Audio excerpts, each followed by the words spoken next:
Bunny's Book Club.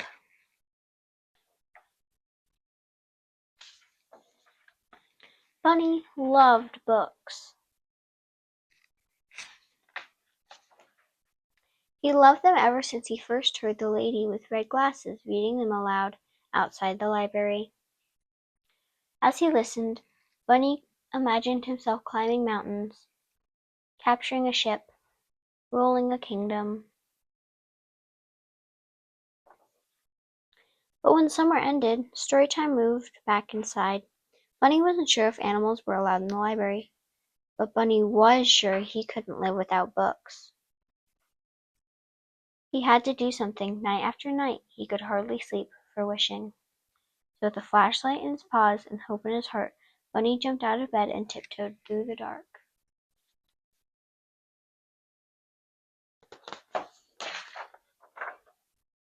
But when he reached the library door, it was locked.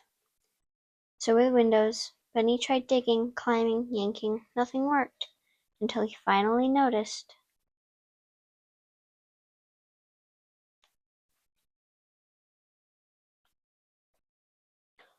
The book returned. The shiny handle was far above his head, but it was no match for a high-hopping bunny hungry for books. Bunny leapt. He clung to the bar, flung himself over, and wriggled his cottontail through the slot. He landed inside with a thud. Bunny's eyes sparkled at the sight of the shelves bursting with books. It was better than a field full of fresh, crunchy carrots. Bunny didn't know where to start. He took a deep breath. It smelled as if he were wrapped inside the pages of his favorite book.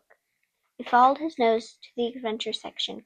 There he found stories about swashbucklers, sharks, and superheroes. Bunny greedily grabbed them all.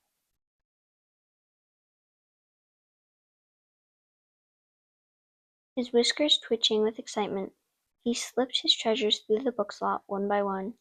Then, performing his best balancing act, Bunny wobbled home. He couldn't wait to dig in.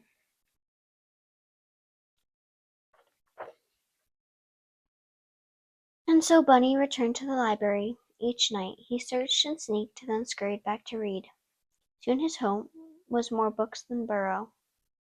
Then one evening a loud knock startled Bunny.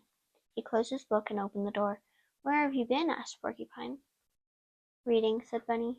"Why?" said Porcupine. Bunny's eyes popped wide open. "Why?" he spluttered. "Have you ever been to the library?" It was time for Bunny to let Porcupine in on his secret. "Are you sure this is a good idea?" said Porcupine. "Calm your quills," said Bunny. "I'm too pricky, I'll never fit." Bunny pushed and shoved until pop went Porcupine. Bunny slipped in and flipped on his flashlight. "Whoa," said Porcupine. "I know," said Bunny. "Do you think there's a story about balloons? I've always wondered about balloons." "Most definitely." Sure enough, Porcupine found the books on balloons, and on deserts and dunes, caterpillars and cocoons. And when Bunny handed him one about hedgehogs, he hugged it.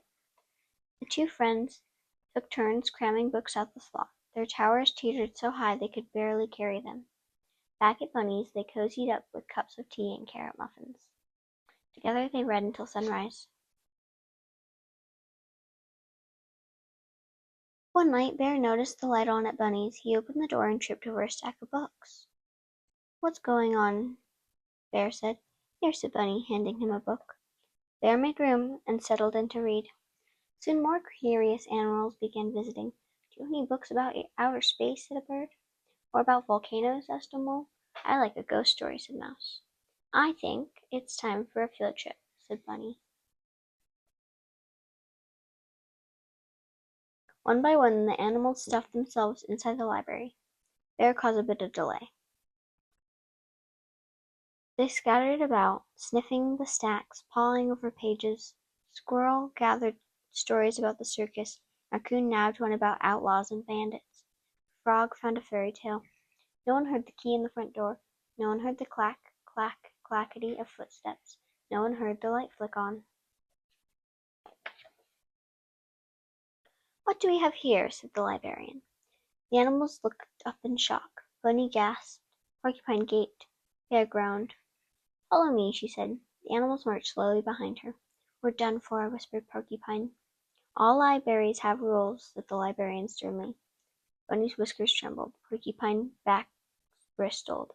Bear eyed the door. Bunny stepped forward to take the blame. The librarian leaned forward.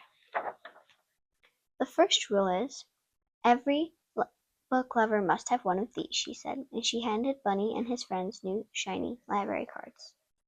"Now you may borrow books," she smiled.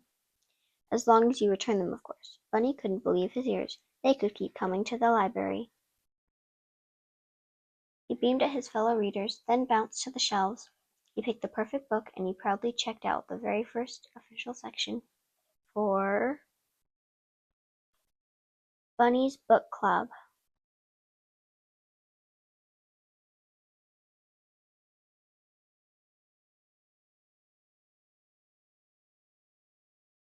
The end. Thank you for listening. Subscribe so you don't miss a story. If you liked this video, give me a thumbs up.